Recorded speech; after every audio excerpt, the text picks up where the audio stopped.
What's going on, everybody? Marcus here, GM of Legends Anonymous on US-Sargeras here, coming in to chime in with the Warlords of Draenor launch and some initial thoughts and criticisms. Warlords of Draenor, as you all know, had a very disappointing launch. It was probably one of the worst launches Blizzard's ever had. There's a lot of different stories and theories as to what actually happened.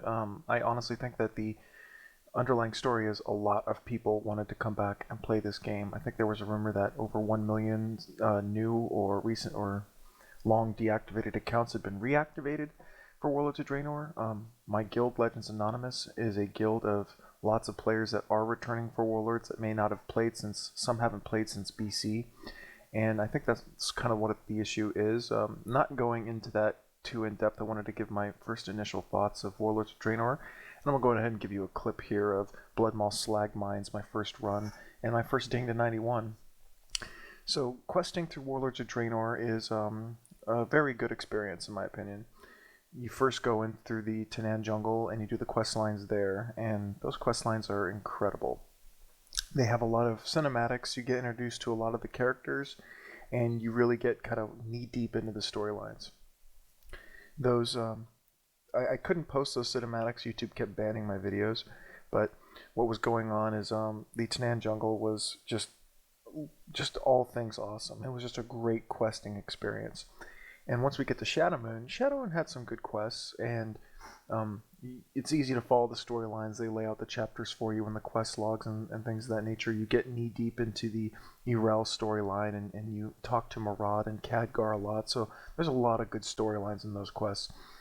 The critical, I want to be critical of the questing experience in Warlords of Draenor. I think it's good. I think it's better than Wrath. I think it's better than Cataclysm, and it's miles ahead of MoP. I'm a real big fan of the Wrath and Cataclysm questing zones. I thought they had good storylines. You know, everyone loves Harrison Jones. Everyone loves the Wrathgate. But the thing that I really like about Warlords is how you're introduced to the characters and it progresses the story. Without going to spoilers or getting into spoilers, you basically set up Highmaul and Blackrock Foundry within your questing experience. You really get to know those characters that you're going to be fighting in those raids if you're a raider. One thing that I really want to be critical about, the fact that I went through every single quest storyline chapter in every single zone, and it didn't get me to the point where I can get to the new zone. That was a problem. I'm a real big fan of, always having lots of quests to do and then having quests left over before you go to a new zone. The biggest example of this was Nagrand. I walked into Nagrand about maybe a bar or two in, about 10% into level 98. So I was already 98 going to Nagrand, and Nagrand is the 98 through 100 zone. So I go into Nagrand, I complete every single quest line I possibly could, even a couple of bonus objectives, and I found myself about 3 bars away from hitting max level, and that was pretty frustrating. And that was pretty much the story of every single zone in Warlords of Draenor.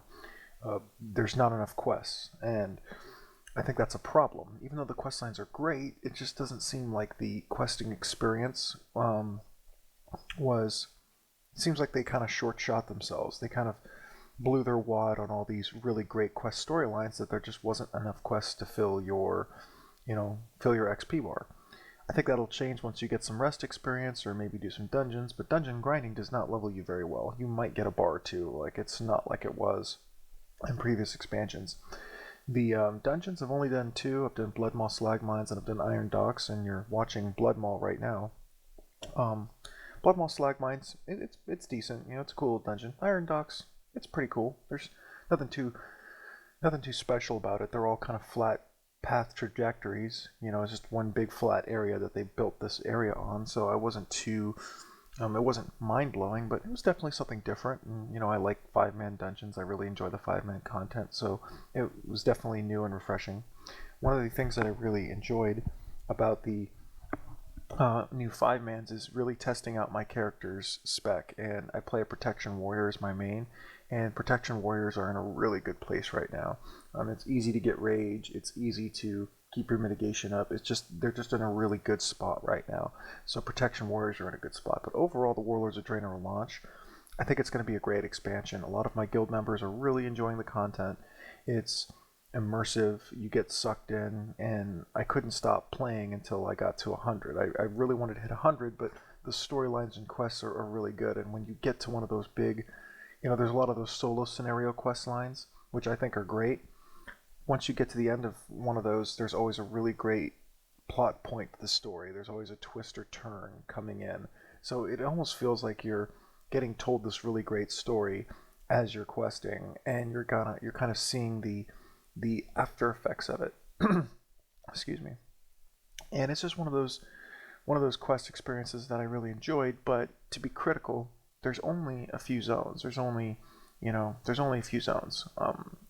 Honestly, I think this expansion could have been just level capped to 95, even though 100 feels epic and it's awesome. But they didn't introduce that many zones.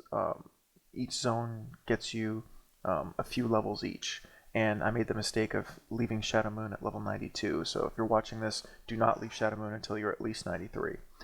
So the zones are good, the quests are good, but the actual execution and the flow of the zones, it didn't feel like an immersive, like large world. Like Draenor doesn't feel like a big, huge place. It just feels like a few zones scattered across, and you ding a couple of levels each zone. So I'm really hoping that the end game content is good. The one thing that I was pleasantly surprised about was garrisons. Yes, everyone talks about garrisons. Garrisons I think, is I guess you would say it's the hidden gem of this expansion. I was worried about garrisons. I was worried about them because I didn't want them to feel mandatory. I didn't want to feel like I had to go do them in order to succeed. The one thing that I am finding myself doing is I'm finding myself wanting to go into my garrison. I want to level up my followers. I want to get my buildings up because it's just a lot of fun. It's fun to get your garrisons together. It's fun to organize your followers in a manner at which can, help you defeat the mission that you send them on. So I think garrisons are going to be a real treat. It's a really great feature, and I think they spent their time on garrisons, and that might have been the issue why the leveling content wasn't so immersive, I guess you could say, I wouldn't say immersive. I think the exact word would be large. It wasn't a large scale questing experience. It was concentrated coolness, as Blizzard likes to say. It was a concentrated zone, lots of cool stuff to do, and you just get out of there. So garrisons, and I think the raids are going to make up for it.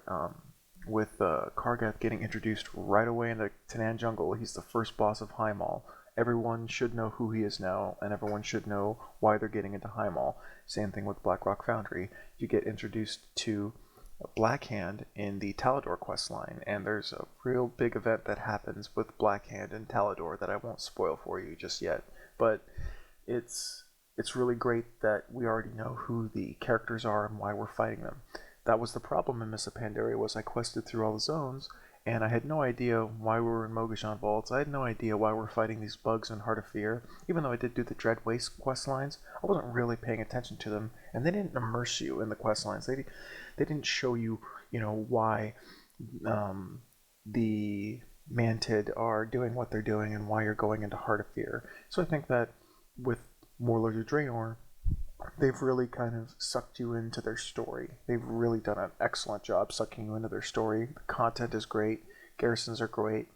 The quests are, interesting and fun. There's not much you can do with questing these days. I mean, there really isn't. I mean, it's pick up this, kill that, get on a cannon and shoot these guys down.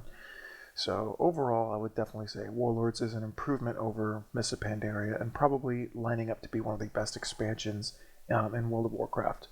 So thank you for watching, and to my guildies out there, keep pushing to 100. We've been having a lot of issues getting players on due to queue times. Some of us have hit 100, but keep pushing and enjoy the content. I plan on re-rolling my alts through Warlords of Draenor, maybe taking my time and actually reading the quest lines a little bit more in depth to get parts of the story. But that's actually the great part, is for the most part, to get the meat and potatoes of the story, they do so in those solo scenarios. They do it in Shadowmoon. They do it in Talador. They do it in the Grand. Like, those are the three big quest storyline arcs in those three zones. And if you do those quest lines, you'll get the gist of the story, which I think I already have. I have the gist of the story, and I can go back on alts and kind of get the meat and the nuts and bolts of the story. We got the meat and potatoes, and now I want to get the inner working details. So that should do it for my first impressions of Warlords of Draenor. Hope you enjoy the video, and we'll see you guys later. Keep subscribed for more kill videos for Legends Anonymous, and a big shout out to all my guildies. See you guys.